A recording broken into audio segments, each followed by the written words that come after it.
সাতক্ষীরায় অনুষ্ঠিত হচ্ছে দিনব্যাপী উপকূলীয় যুব জলবায়ু সম্মেলন। জলবায়ু পরিবর্তনের প্রভাব মোকাবেলায় তরুণদের ভূমিকা ও করণীয় নিয়ে এখনো নানা কর্মসূচি চলছে। এ বিষয়ে আরো বিস্তারিত জানাতে আমাদের সঙ্গে যুক্ত হচ্ছেন সহকর্মী শরীফুল্লাহ কায়সার সুমন। সুমন, সম্মেলনে কি কি আয়োজন করা হয়েছে এবং অংশগ্রহণকারীদের প্রতিক্রিয়া কেমন দেখছেন জানাবেন। মনি, শহীদ আব্দুর রাজ্জাক পার্কে শিক্ষা সংস্কৃতি বৈচিত্র্য রক্ষা টিম সেই টিম এখানে আয়োজন করেছে উপকূলীয় যুব জলবায়ু সম্মেলন। দিনব্যাপী এই আয়োজনটি করেছে বার্ষিক এবং শিক্ষা সংস্কৃতি ও বৈচিত্র্য রক্ষা টিম। এখানে বিপুল সংখ্যক যুব অংশগ্রহণ দেখা যাচ্ছে। আপনাকে জানিয়ে রাখা দরকার যে সাতক্ষীরা হচ্ছে জলবায়ু পরিবর্তনজনিত কারণে বারবার দুর্যোগে ক্ষতবিক্ষত একটি উপকূল, যে উপকূলে একসময় মৃত্যুর হার ছিল অনেক বেশি। সেই মৃত্যুকে অনেকটা শূন্যের কোঠার কাছাকাছি নিয়ে এসেছে এই তরুণরা।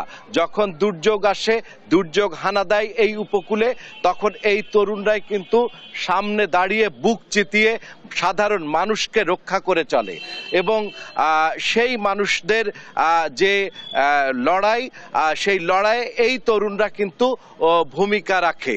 আমরা এখন এই আয়োজকদের সাথে কথা বলার চেষ্টা করছি। আজকের এই তরুণদের এই যে বিশাল সমাগম এবং এই সম্মেলনের উদ্দেশ্য মূলত আমরা উপকূলীয় যে জলবায়ু সম্মেলন করছি, এর মূল উদ্দেশ্য যে জলবায়ু পরিবর্তনের ফলে কিন্তু আমাদের এই অঞ্চল বা আমাদের এলাকা কিন্তু ক্ষতিগ্রস্ত হয় নানাভাবে প্রতি বছর। তো সেই হিসেবে যারা উন্নয়নশীল দেশ আছে বা বড় রাষ্ট্রগুলো আছে, তারা কিন্তু জলবায়ুর ঋণ দেয়, কিন্তু আমরা তো ঋণ চাই না। আমাদের দাবি হচ্ছে ক্ষতিপূরণ দিতে হবে। আমাদের যে বারবার ক্ষতি হচ্ছে, বছরের পর বছর আমাদের অবস্থা খারাপ হয়ে যাচ্ছে, এর জন্য আমাদের দাবি একটাই যে আমাদের ঋণের পরিবর্তে আমাদের যে ক্ষতি, সেই ক্ষতিগুলো তারা দিতে হবে। এটা আমাদের ন্যায্য দাবি। বাংলাদেশের দক্ষিণ উপকূলের তরুণদের কথা কিন্তু খুব সুস্পষ্ট। তারা ক্ষতিপূরণ চায়, তারা এর ন্যায্যতা চায়।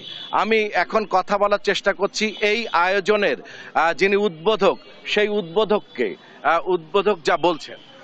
উপকূলীয় জলবায়ু সম্মেলনের আজকের যে র্যালি হচ্ছে, সকলকে অভিনন্দন। আমরা জানি যে এই জলবায়ুর পরিবর্তনের কারণে সারা পৃথিবী সহ সারা বাংলাদেশে এই ক্ষতিগ্রস্ত হচ্ছে এবং সাতক্ষীরায় আমরা সবচেয়ে বেশিভাবে হচ্ছে এই আমাদের উপকূলীয় অঞ্চলে।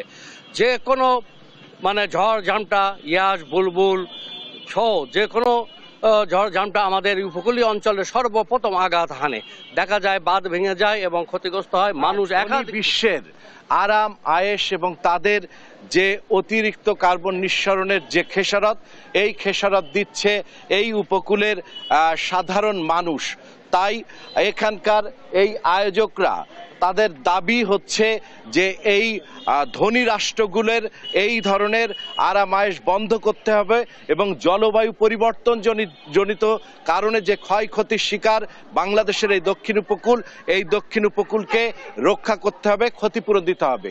এই জলবায়ু সম্মেলনের এটিই ছিল মূল প্রতিপাদ্য এবং দিনব্যাপী রয়েছে সাইকেল র্যালি, আলোচনা, কুইজ, নানা ধরনের প্রতিযোগিতা সহ বিভিন্ন অনুষ্ঠান।